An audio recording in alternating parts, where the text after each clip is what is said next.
Hello, I'm Phil Buchanan, host of the Cannon Curve. I'm joined today by Linda Eaton, Executive Vice President of Cannon. She and I are going to be sharing some perspectives and insights with you, our Cannon Curve community, in light of the most interesting and curious of times that we're operating in.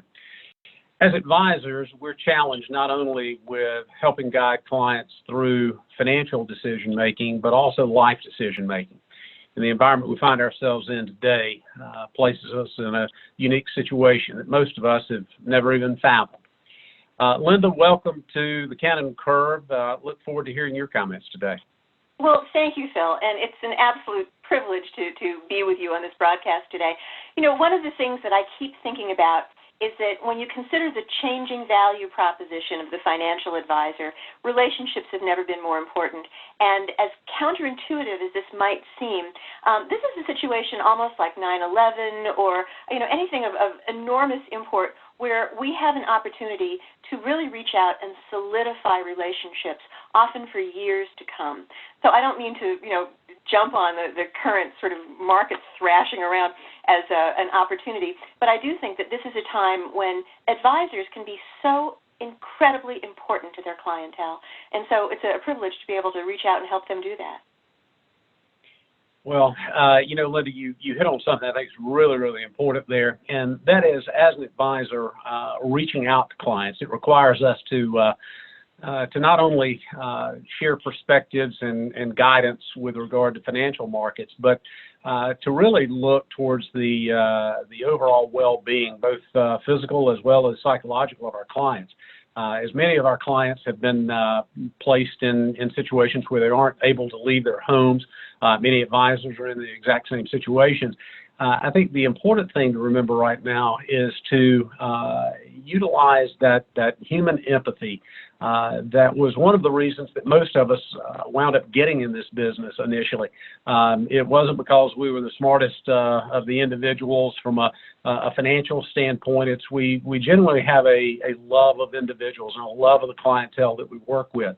One of the things I would challenge all of our advisors to be thinking about in this environment is to look at life through the lens of the client and not so much through the lens of our role as the financial advisor. And that's a challenge for many of us at times, to have that empathetic perspective. What are the challenges that clients are facing? You've got individuals that are in their 50s and 60s, and they were looking at a rather short-term environment till they were going to be transitioning into retirement. Now they are literally having to rethink some of those things. They may be in situations where they are funding education for children or grandchildren. They may be questioning, how is that going to work? And all of those things put a tremendous level of stress and a tremendous level of strain. And, as an advisor, you may be sitting there saying, I'm not sure what the answers are. And I think that's where the empathy really comes in, is to meet people where they are, to allow people to talk, to have that faith in the American economy and of the perseverance that we have as a society. To ensure that this too will pass and we will get through this together. I think one of the most important things to remember right now is nobody's really at an advantage. This is true here in the U.S. and it's true on a global basis. This is something that society is going through. And so bear that in mind as you have your conversations with your clients. Now, Linda, more specifically towards the financial situations, you recently published a document that was very, very helpful for me. It's been very helpful for many of our clients. It was 5 tips for helping clients deal with volatility. Walk our listeners through, or our viewers today, walk them through some of the things that you're suggesting. Oh, I'm so happy to be able to do this, Phil. You talk about empathy, and I think that pretty much everybody in the industry understands that empathy is a terribly important quality to demonstrate, but a lot of people don't exactly know what steps to take to do that. So let me offer these 5 ideas. The first idea is to listen your clients off the ledge. Now, what do I mean by that? One of the things that draws people to financial advisory, in addition to, as you say, their concern for folks doing well financially, is that they tend to be very verbally adept. We are a culture of talkers. And when you have somebody, a client, who's highly emotional, it's, I think, a very natural impulse to want to sort of, quote, talk them off the ledge. Far more effective. And there's a veritable mountain of psychosocial research that we can sort of call upon to underscore this. Far more important to encourage the client to talk. Without question, the most reliable way that we can help clients manage emotion is to help them vent, so that when we pick up the phone and reach out to a client, right now, I think the very first thing that we should do is be prepared with questions. How are you feeling? What's on your mind? And then the magic questions, which are what else, what else, what else, what else? This idea of venting is a very real thing, and when a client is literally talked down from that emotional ledge, which they then do themselves, then their minds are a little bit more open to whatever advice that you have to give. So the first tip I would say is, in this current market environment, try really hard to listen as much as or more than you talk. The second thing comes to us from the sort of great ideas brought to us from behavioral finance. All of us suffer from something called selective attention. We don't see what's all around us. We see the things that we are targeted to notice. Many years ago, one of my sisters bought one of the world's smallest cars. It was a Nissan Versa, and I had never heard of that kind of car, and she and I were chatting the day that she bought it. And the next day, I was stopped at a red light, and of course, the car in front of me was a Nissan Versa, and I saw dozens of them out on the road.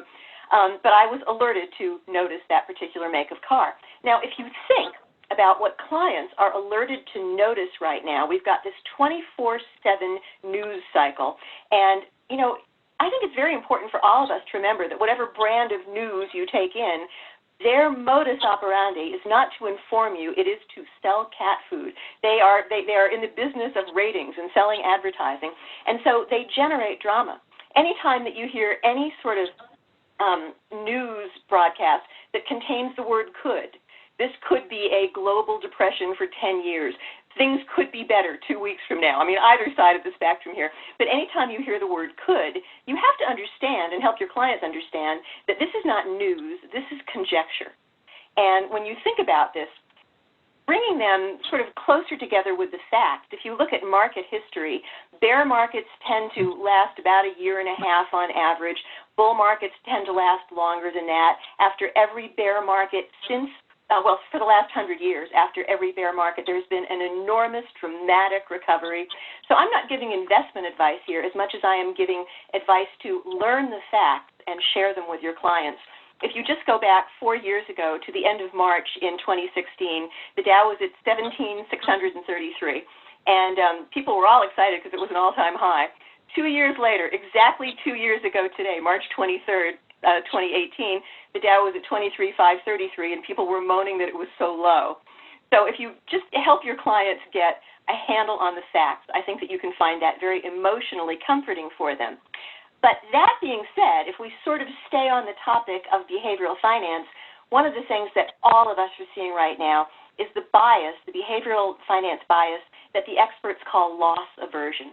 And it is a simple fact of human life, and this is true not only financially but in general, that we experience losses more emotionally deeply and remember them longer than we remember gains. And so if you are prepared to help your clients understand the difference between realized and unrealized losses and gains, depending on when, for example, they got into the market, many of them might still be ahead or at least even from where they were. So helping them, again, get a grip on reality. But one of the very best ways to do this is to not talk about the market as much as, this is tip number 4, help them to stay focused on their own goals. We have to all remember in this business that the real value of money is in what it represents to the client. You mentioned saving for college for grandchildren or children, or retirement. And if you think about this, all but the very most short-term goals are still attainable for most of our clients. But I think in a market environment like this, they don't remember that. So what we really want to do is continue to encourage clients to focus on long-term opportunities.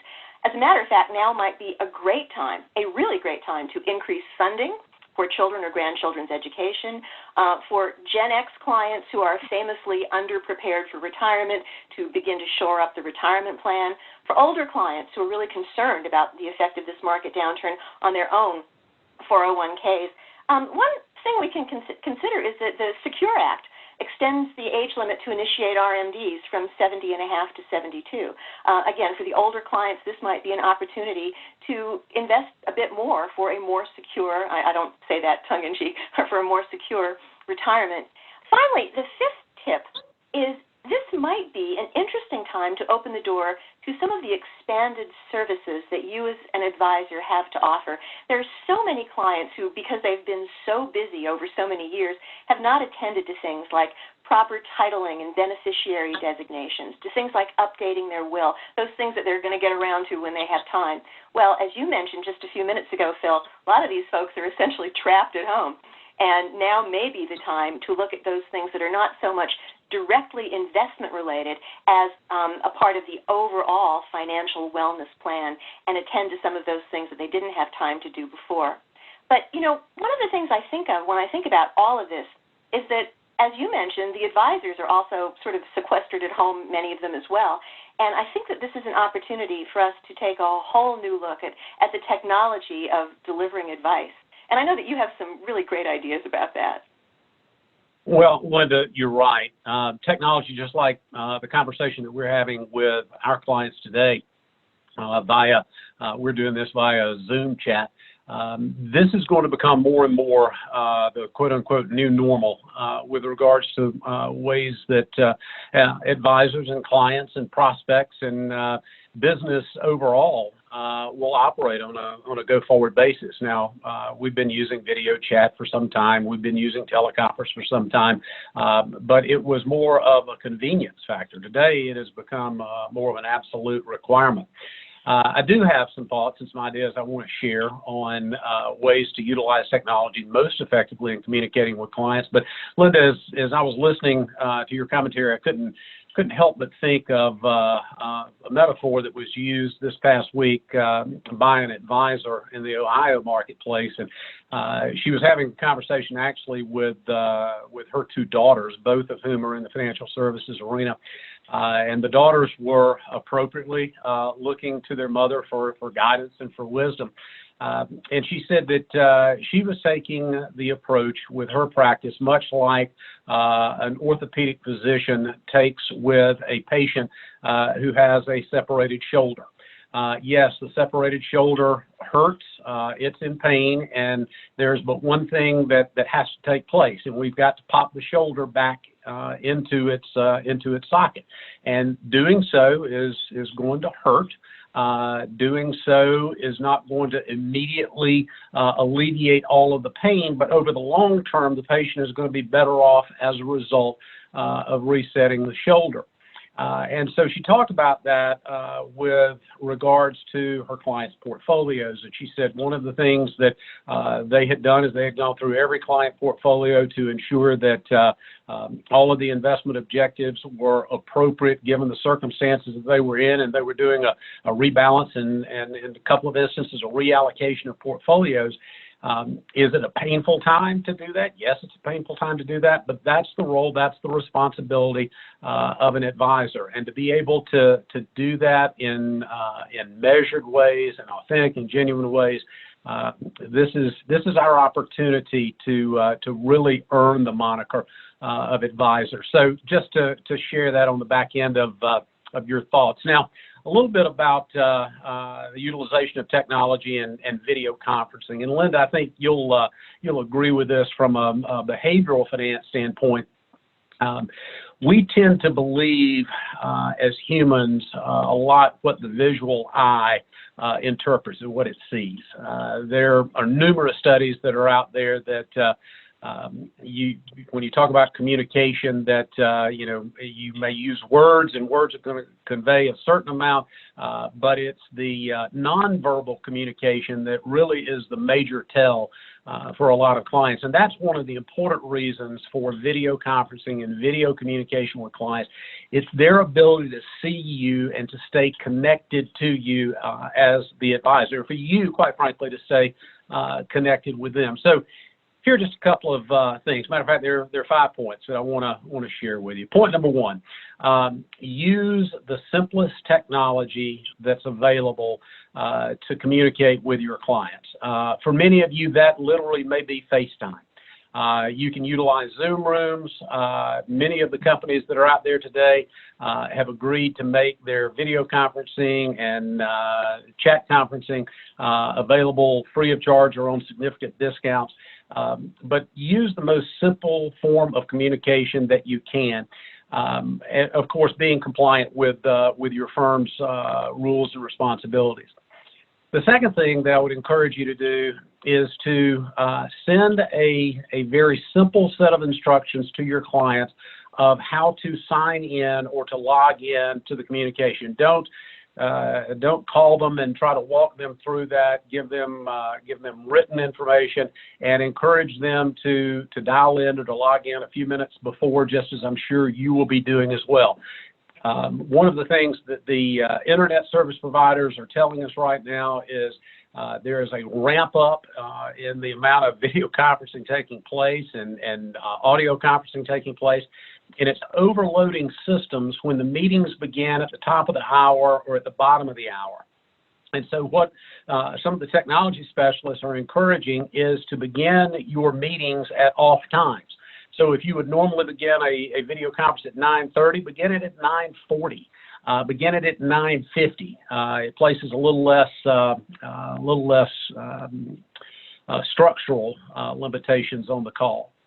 Bullet point number 3, idea number 3, if you're going to be forwarding documents to the client to be reviewing, to have in their hand, perhaps to print out at home, don't forget that you can annotate those documents and you can highlight those documents in a way that when it prints out, that will show up for your client.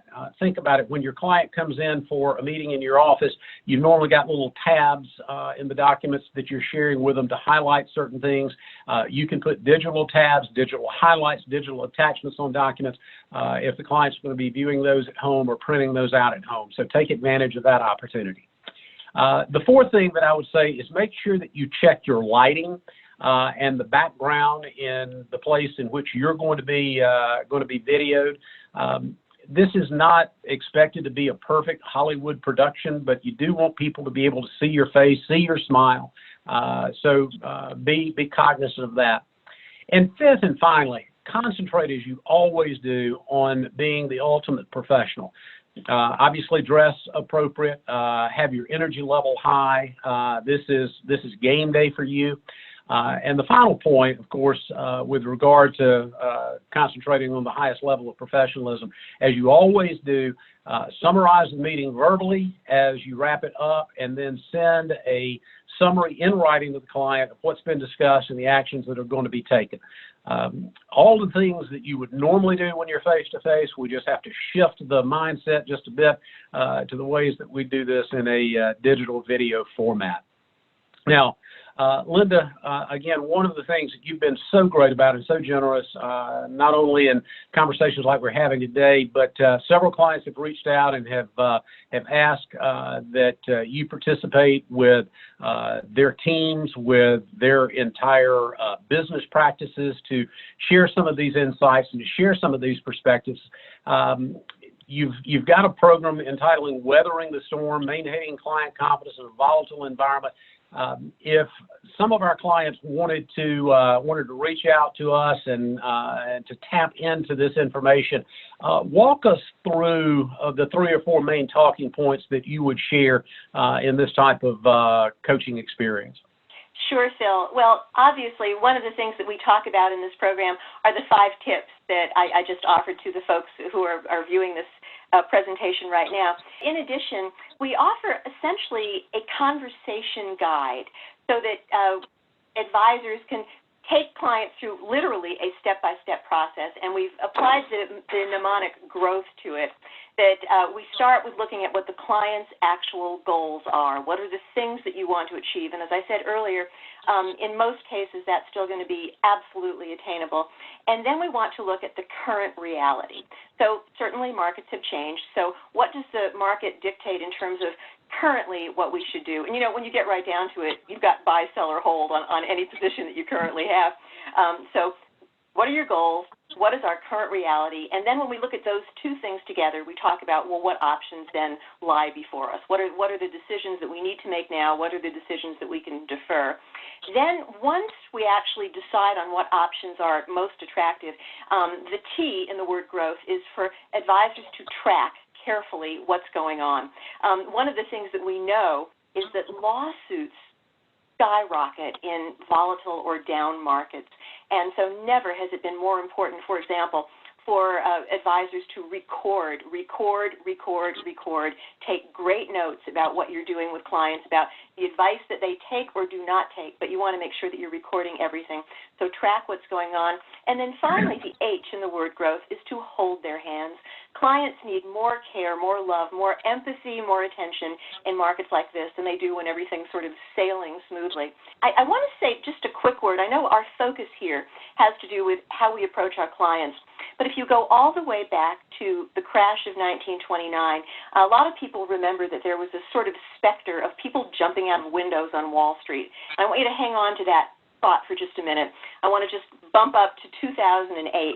The Journal of Financial Therapy, and I promise you such an item actually exists, the Journal of Financial Therapy has done some research and indicates that up to 91% of advisors between 2008 and 2010 experienced symptoms of PTSD. You know, when you think about the client call, they do it one time. We do it 5, 6, 7, 8 times a day. And that can become emotionally exhausting. So never, I think, has there been more of a chance for advisors to just take better care of themselves. Hug your children, exercise, get some rest, do the things that you need to do to get yourself through this volatile market as well. So I'm going to toss the baton back to you, my friend. Linda, great comments and great advice for all of us in this very unique situation that we find ourselves in. If any of you are interested in engaging Linda or others of us for a conversation with your teams, with your practices, with your organization, Sarah Jones of Cannon Financial Institute is going to be our point person. All that we ask that you do is shoot Sarah an email. Her email is sjones, Jones, at Cannon. And remember, that's with 2 N's, CANNON, financial.com. You can also reach Sarah at 706-353-3346. Linda Eaton, I want to thank you for being such an integral part in helping the advisory community not just weather this storm, but to think of the growth, to use your mnemonic, opportunities that we have to truly make a difference in the lives of our clients. We'll be coming to you with more of these conversations in the days and weeks to come. We thank all of you for being part of the Cannon community. The Cannon Curve is a production of Cannon Financial Institute. Executive producer of the Cannon Curve is Sarah Jones. Editing and mixing is done by Dan Mansky. Until next time, on behalf of Linda Eaton and the entire Cannon crew, stay safe out there, and thanks for listening.